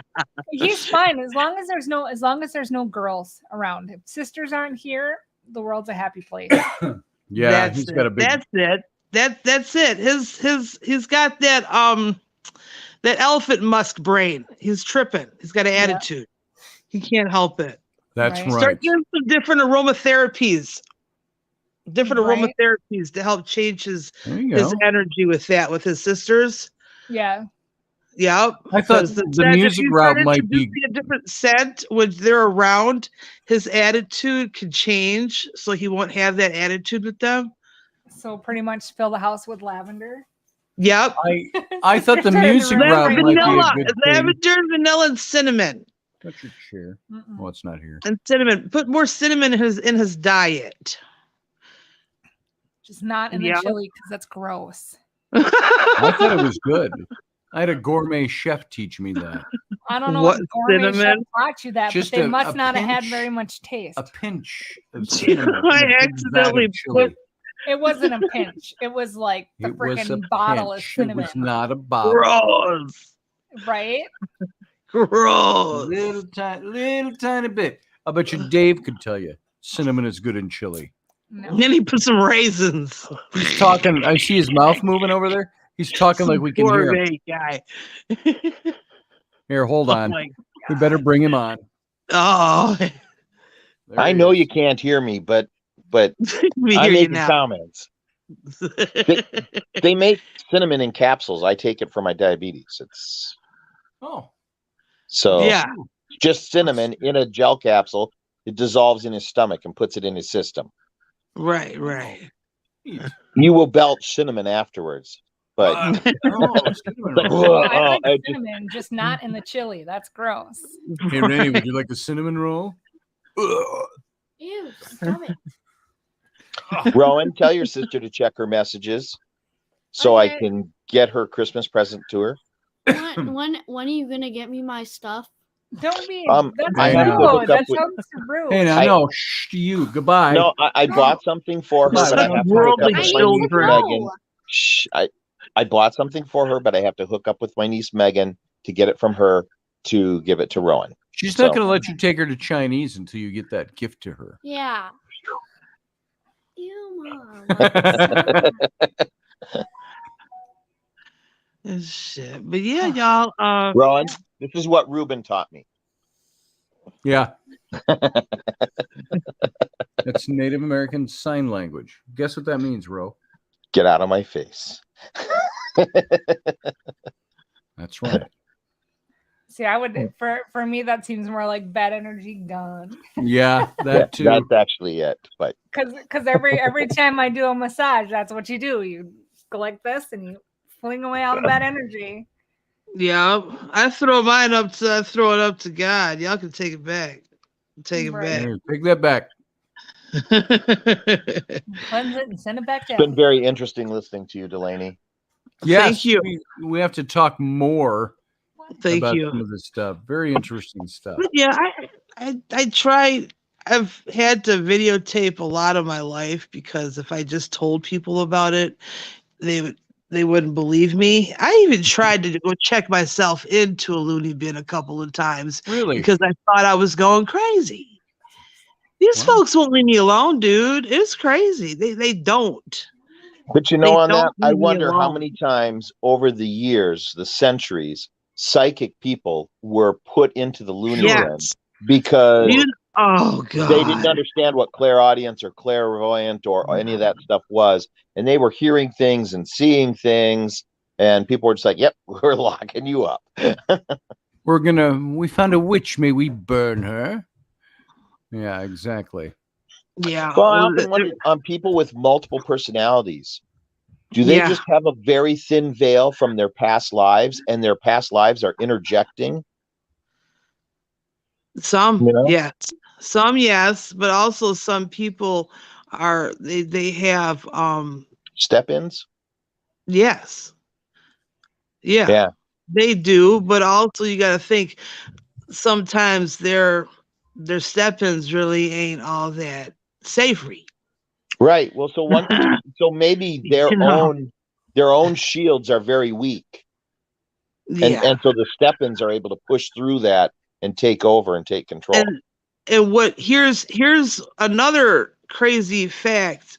The birthdays of Hey. a lot of the serial killers, okay? Their birthdays are codes because There she they goes. were Reaper codes. Ah. Reefer codes. I want some of those. No, Reaper as in Reaper, Gwen. Oh, wait, Randy's Death coming back now. Soul, Soul Reapers. Okay, they were tools. Scotty They just were listens to one tools, at a time. you know. But like, look, what I Yeah. really was so upset about was everybody that kept making those silly jokes about Jeffrey Dahmer. His life was not a joke. No, His and death was not a joke. those young men, their lives were not jokes. No, they weren't. And what made it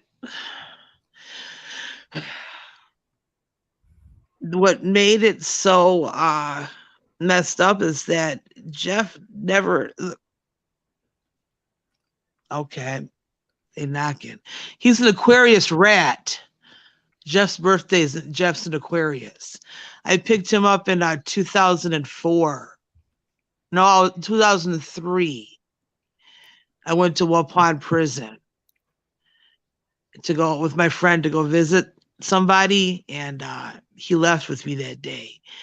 But his first 5 years of his life really sucked. He never got any love, no affection, you know, and babies are supposed to be held and tenderly cared for. Well, he was sick all the time as a baby, and in his brain they kind of glitched out and all that, so he didn't heal right.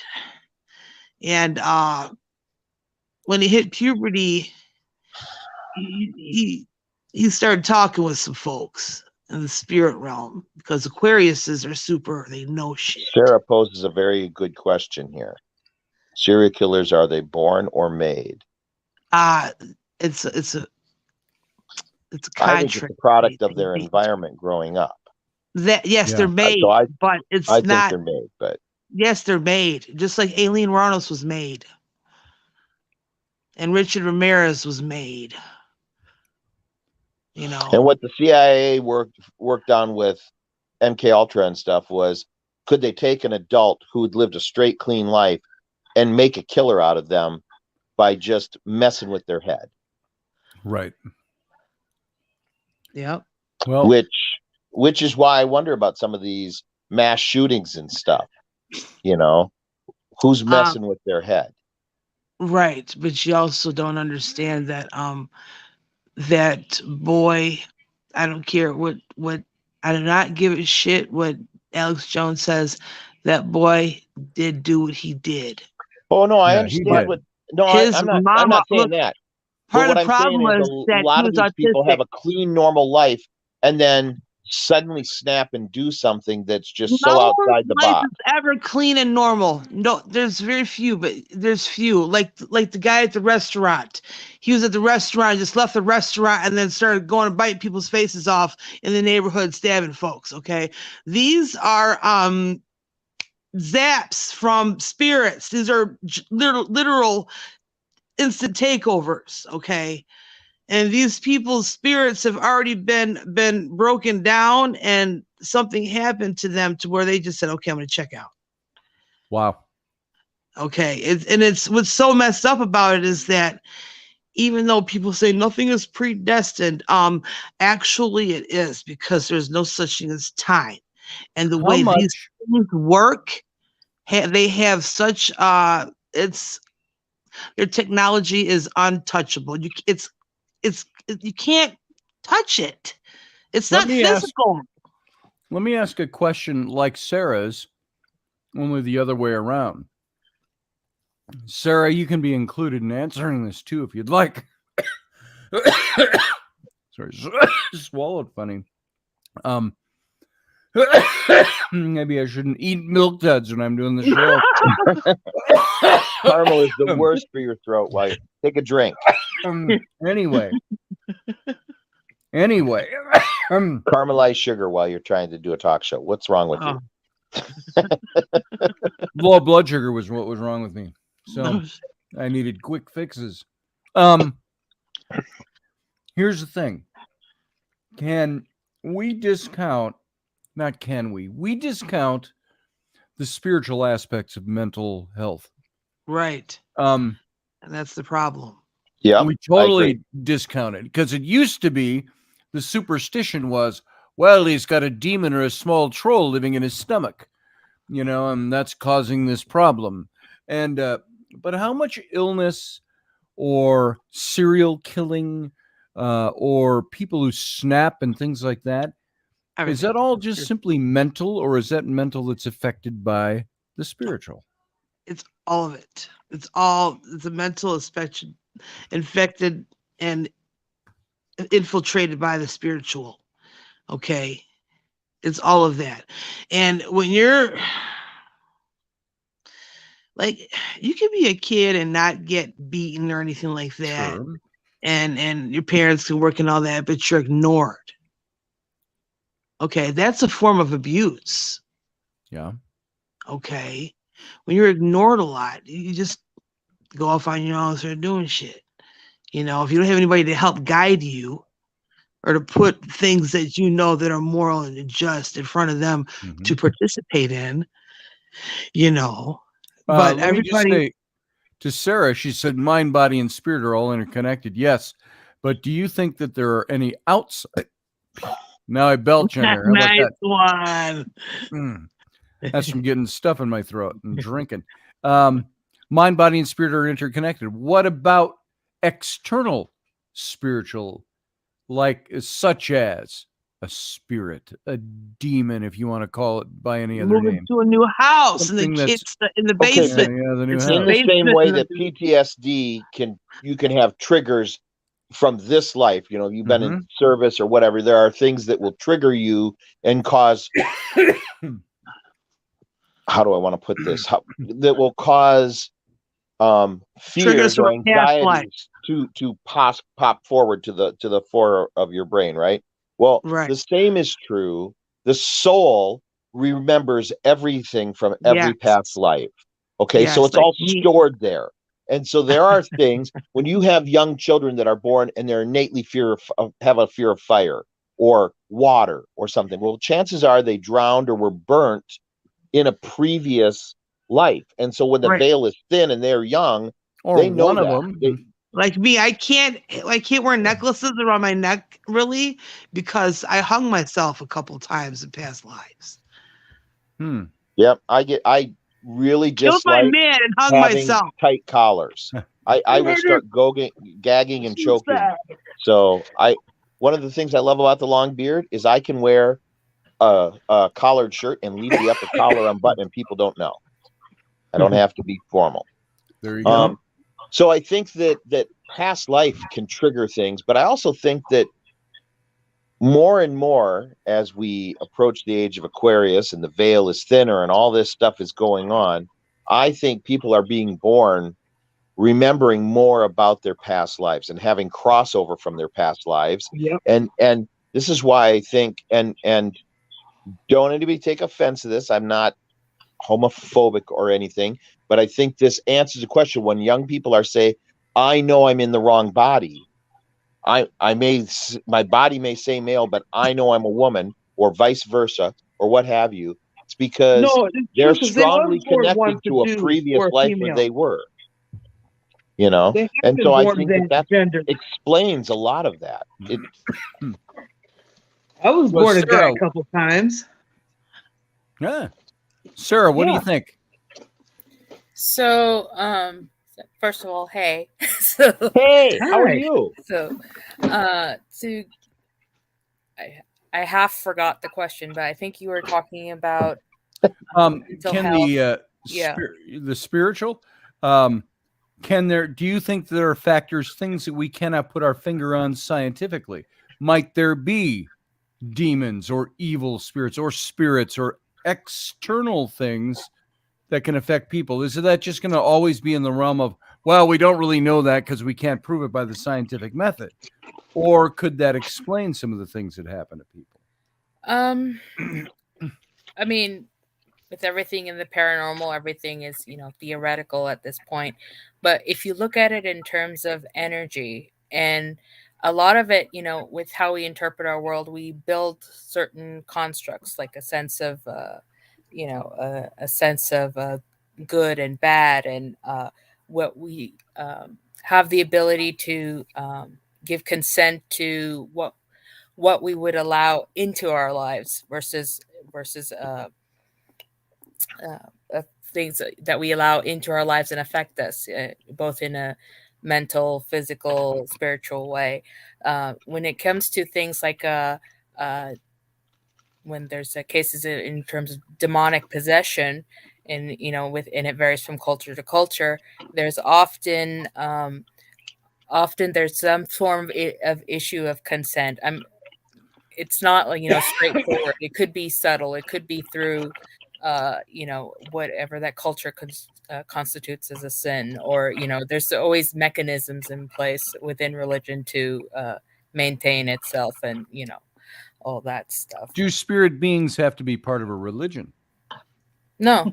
I mean, because religion itself is a construct. Religion tries to bind and control these spirits and entities and beings. We use religion as a form of labeling. Sure, so if labeling. we see a negative entity, okay, we're going to call this a demon, or we're going to call this an angel, or call this something else, a Nephilim, or whatever you want to call it. I mean, it's all basically, we're trying to label and turn things into things. Basically, we're trying to define them.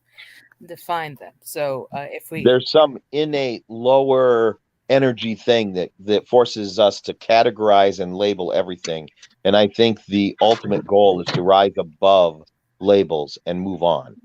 Yeah, exactly. I mean, it's I guess what do you call it? Post Renaissance, post Enlightenment. When you went into the whole Cartesian planes and that sort of stuff, that we went more into the realms of math and stuff. In terms of trying to define everything. I mean, some people interpret the world as math. Through either sacred geometry and all that stuff as well, which it is a part of it, but I mean, it's not everything. I firmly believe.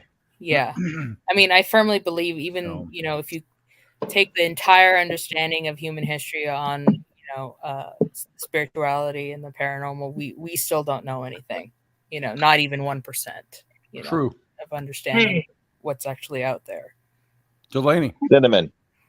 Yeah, I got cinnamon here. I'm going to put in a pot. I got some cloves and some star anise. It seems to help allergies and clear sinuses. Oh. It smells great. This is warming spice. Cloves and cinnamon right there, yeah. Licorice. God, it smells so good. Just throw it right in the pot with some vanilla and cinnamon, and let's let it boil. Did you just pull out your witch box? No, I don't have all these spice rack. and some rum. Cabinets and my recycled jars.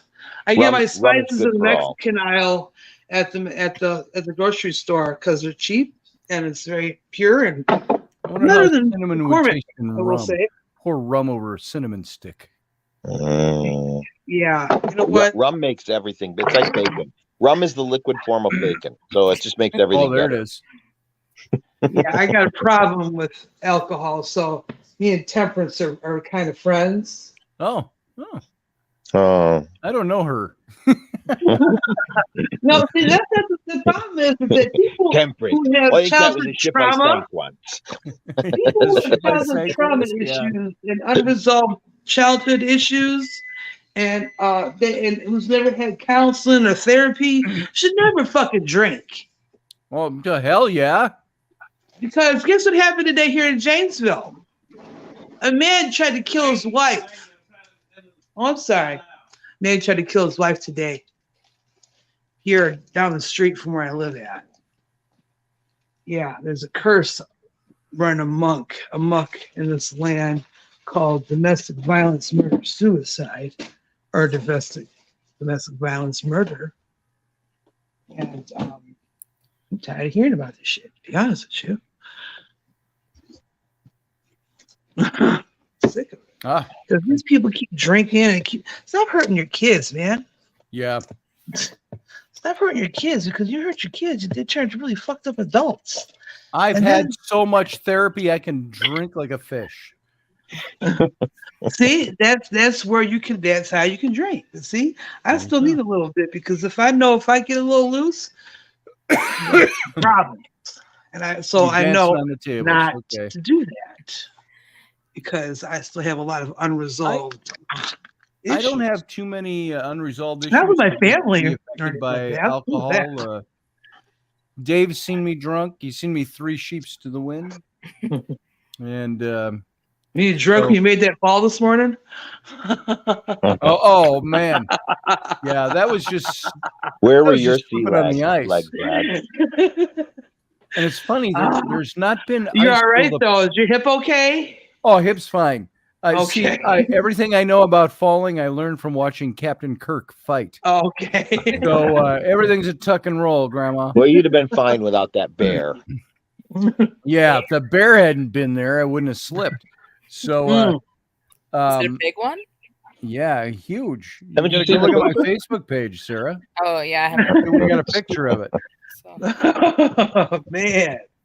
So And that's in the neighborhood. I love how Rainey didn't hesitate to post the video of you going down the drive and falling. I know. Look Well, what my she husband did waited today. till this morning, though. She said, I waited till this morning because I want to make sure you're okay. Is that okay that I posted it? I think it's funny as hell. But At least she didn't toss one of the kids at it.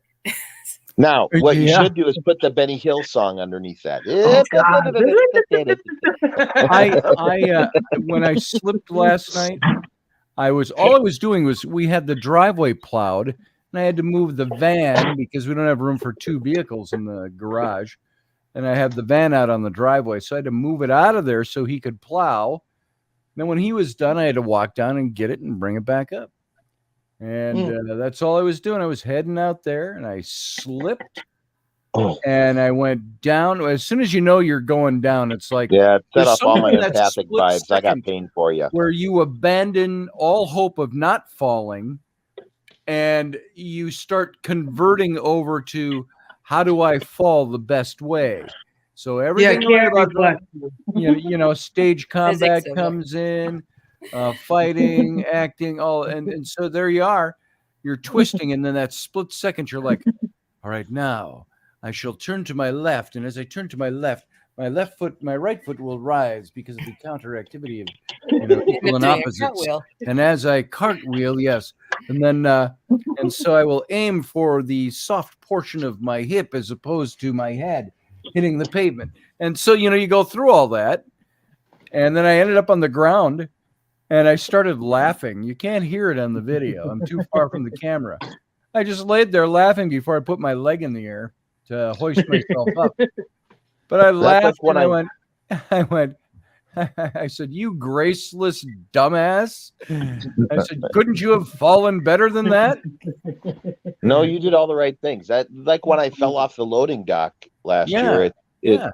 My body did all the right things. I still thought I broke a bunch of stuff, But Mhm. you're laying there and you're doing the stuff. Okay, I can move my hands. Okay, I can move my elbow. Okay, I don't have checklist. broken arms. Yeah. Check my legs. And my brain is going, there was a lot of cracking. You must have broke ribs. You must have. And that's when the guy came up and I said, I think I broke some ribs. There was a huge amount of crack. He goes, well, there's a 12 broken eggs over here. I'm like, oh yeah, I was holding Ah. eggs. I landed on the eggs. I forgot I had them in my arms. Make a giant omelet. Nice. They And, sound uh, just like eggs against your body sound like muffled cracking ribs, just so people want to know. The only times I've ever gotten hurt in a fall is when it doesn't click. Something's not clicking in, and I'm not thinking about falling the right way. How do you fall to preserve yourself? Last night, as I was going down, I'm thinking, I'm going to either break something or I'm going to bounce. I'm going to land. And it was like a thudding fall. I fell and I landed mostly on my rib cage while my back was twisted. And it was just kind of that, and I was just glad I didn't knock the wind out of myself or something. Right. I felt coming out of Walmart one time. I've got my hands full of groceries, and all of a sudden I'm like, why are my feet in the air? Bump. Yeah. Like, It just sneaks up on you sometimes. Yeah, the way you lose orientation, it really messes with you. Yeah, and it was so quick. Yeah. I must give out the perception of being very, very old because so many people said to me, "Oh, are you okay? Did you break any bones?" Not "Oh, a I perception. slid on the ice. I slipped on the ice and It's a fell. I've done fact. that a million times." People care, so don't. I know it's about caring, but oh my It's God. not that we perceive you as being old; it's that you are old. Well, I am old. I'm not elderly. So at the clinic today, somebody said, "How old are you?" And I told them how old I was, and they were like, "No, seriously, how old are you?" And I told them again. I thought, "What do you think? I'm younger than that?" They thought I was way older than that. oh, we thought you were much older. Yeah. I get people all the time. I'm 62.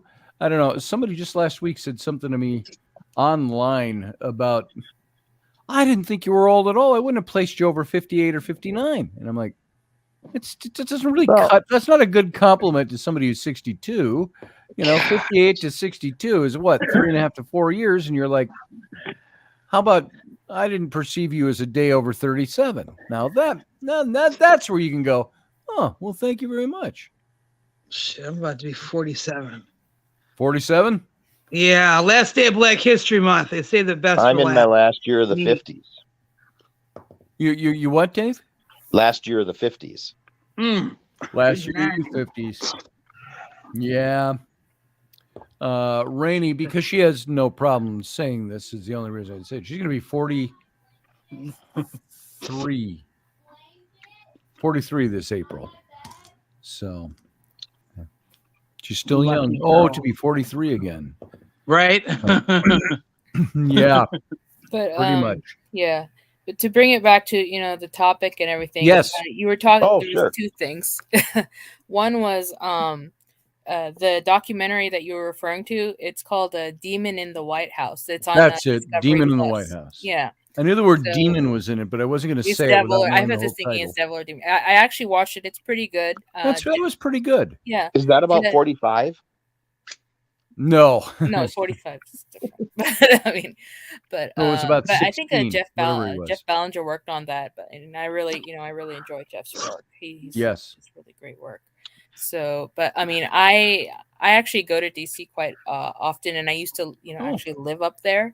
So I've seen pretty much everything that you guys were talking about today. But I mean, like when you what people don't even realize is when you're looking at Ford's Theater, it's not like a theater that you would think in the modern day. It's like the fascia is just like a thin house. And you said, is that the theater? And then you do see the little plaque in front. Said, oh, this is Ford's Theater. Yeah. But so yeah. So I would love to do a little spirit boxing in there or something. Oh yeah. I think that'd be very interesting. Well, I mean even with not just the White House and all the other locations in that area, it's a very I wonder if we could do that with like Bluetooth earpieces, hide the spirit box in an inner pocket, and walk through and ask questions on a tour. I'm sure you could. And as long as it wasn't being loud and people were hearing it, maybe we could get away with it. Yeah. Well, I mean, people will just think you're homeless. Yeah, just wander around, mumble to Walk yourself. and mumble. Yeah, So I just wondered how many. Hey, of you were Mr. here Lincoln, today. how are you today? How many of you are here today? Are there many of you here today? Can you talk to me, please? And somebody will go, shh, just let him go. Yeah, So- I was so- talking. Yeah, I was talking about it in the chat room. I wanted Uncle Dave to go on a little mini Mason rant. So when you Oh, compare yeah. things like National Treasure and Dan Brown's The Lost That's Symbol. a whole show. I We'll was have to- Yeah, gonna that's a whole show. myself, but I said, let me shut up and not say anything about it. Because, well, the guys you that know. helped design that whole layout, they had some serious knowledge, and that land was like prime source. They was led by some other higher beings to build there and to build in that way. So it wasn't Well, just it's all about the sacred dudes geometry. thinking, oh, we're gonna mess with the them Freemasons. goat worshiping, baby eating mathematicians is all they are. Them Masons. Yeah. See, people, you can guarantee I'm not a reptilian because I'm like goats. deathly afraid of rodents. I don't do There rodents. you go. You'd starve to death. I don't mind eating a baby now and then, but I'm not going to do rodents. That's just, Yeah, babies, they're soft, they're not scaly. Paige Rockwell's soiree is in the room. You made it just in time for the end of the show, Paige. You said you're super late. Sorry, you don't have to apologize. You It's nice don't have you to here even for a apologize. minute or two. No apologies necessary. So we're gonna wrap as John this up, Wayne would folks. say, don't apologize. It's a sign of weakness. It's a sign of weakness. So it is, frankly, I think in government as well. We used to mock the Obama apology tour. We talked about his first year in office. Like, oh my Can't God, stand that please man. somebody stop him.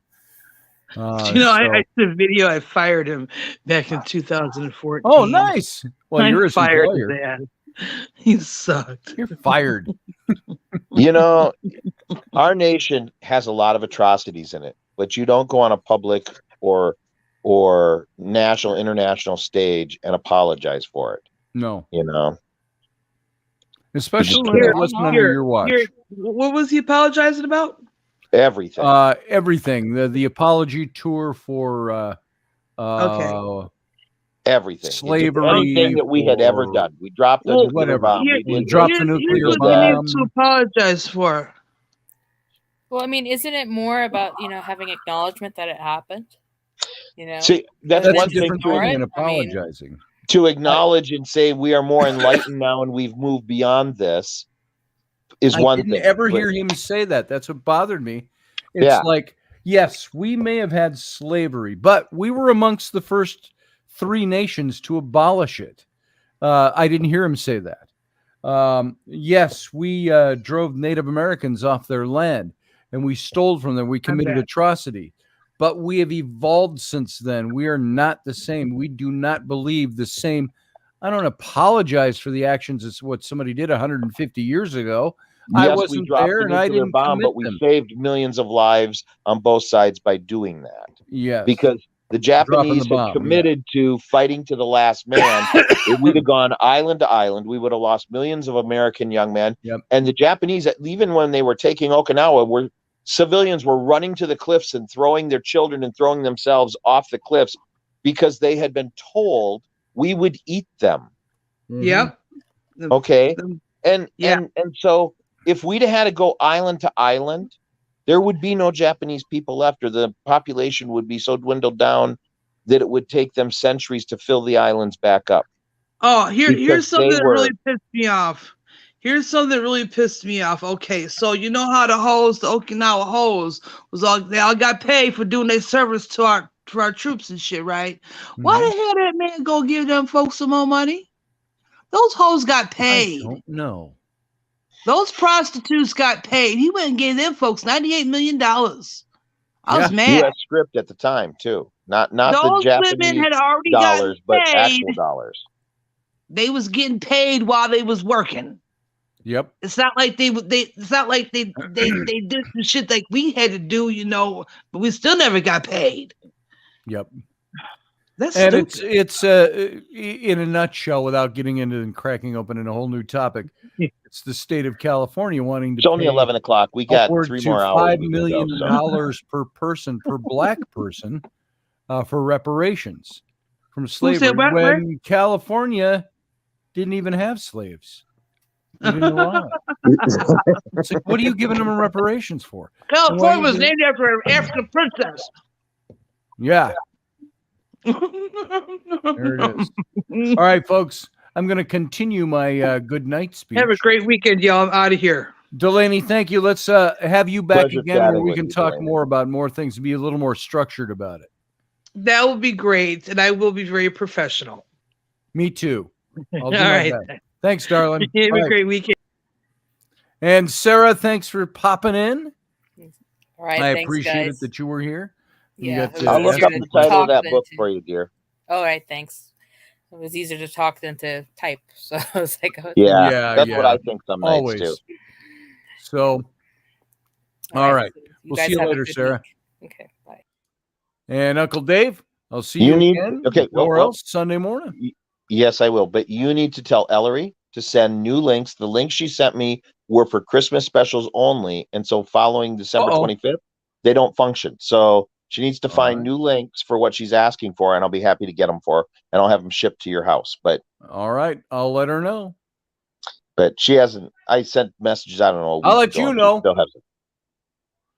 You know how they are. It's just like, Rainy. what was it? The one Easter, no, Halloween or something, where I sent them all 3 of them messages. What do you Yeah. want? And they didn't send. So I came in with stuff and I said, well, this is what you get. And they were like, well, we didn't know you sent Yeah, messages. for that. Look That's at what your we wanted. look at your messages. Yeah. They're not that Hello? refined yet. I know. But I don't want her left out because Flynn and Rowan are taken care of. So she's dangling out there. So She doesn't pine about it every day, so you're I know okay. she's not like Rowan. She won't come up and say, where's Yeah. my stuff? Where's my thing? And you see, we have no control over them.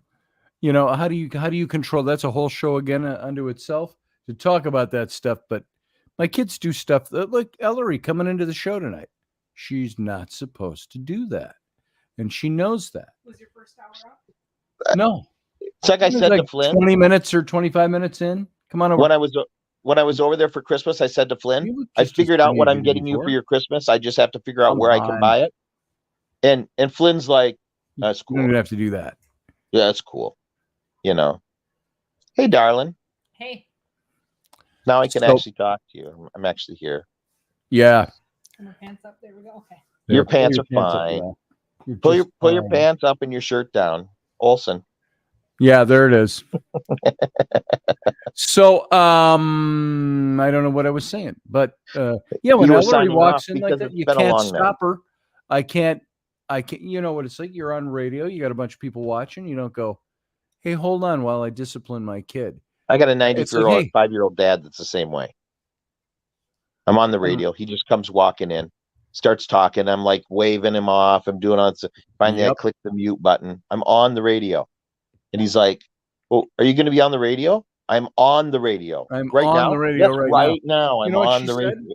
I said to her, "I'm on radio right now," and she goes, "I know." That's why she came in. Because she figures So- you're not going to scream at her in front of everybody.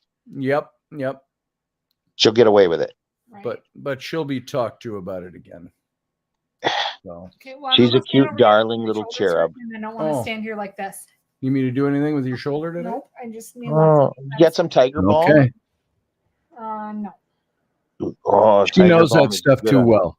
I know, but Tiger Balm. Oh, I well, like you put the blue- Tiger Balm on the shoulder, I around like the end. blue emu. Tiger oil. bomb. The blue emu oil is what I like. Yeah, you got a Really blue expensive. emo upstairs in Flynn's room. Yeah, that's emu. No, I mean emu. Emu, yeah, that's what I said. Nice. All right. Well, I'm going over this way so I can relax. I'll myself. see All right. you in a couple minutes. Love you, darling. All right. Thank you. Good night. All right, Love you guys. too, Rainey. Stop flirting with my wife. What? I'd What? never. What? All right. All right, Uncle Dave. I love you, brother. Sunday We'll morning. see you a little See ya. later. All right. Good night. Everybody else, thank you for being here. Thank you again for your time. I appreciate the fact that you would give me your time and come on this show and listen. So all of you, you have a good night. We're going to get out of here now. We'll see you again Sunday morning. Remember, Saturdays, no show. It's a quiet day on Saturdays. So until then, live long and prosper.